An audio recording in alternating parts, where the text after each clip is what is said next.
Актыўна карэнай у грамадскім жыцці. З'яўляецца членам атрада юных міратворцаў і БРСМ. Учора прэс-сакратар кіраўніка дзяржавы Наталья Эйсман перадала насенне ад прэзідэнта старшыні гомельскага аблвыканкама Івану Крупко. А ўжо сёння губернатар урачыста іх уручыў школьніцы. Позволь мне от главы государства нашего Александра Григорьевича передать эти семена. И я надеюсь, что все у тебя получится. Спасибо большое. Мне запомнился сюжет, там, где Александр Григорьевич Лукашенко вместе со своим сыном выращивали семена гарбузов.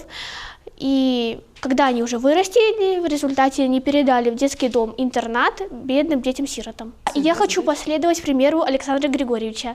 Я буду высаживать семена на своем приусадебном участке. Будем активно трудиться, работать и еще раз работать. Я никогда еще не выращивала арбузы, это будет мой первый опыт. На сустрэчу запросили и агранома, якая рассказала, как правильно вырощивать кавуны и что для гэтага патрэбна. Падтрымку ў вырошчванні ўраджаю паабяцаў и губернатор.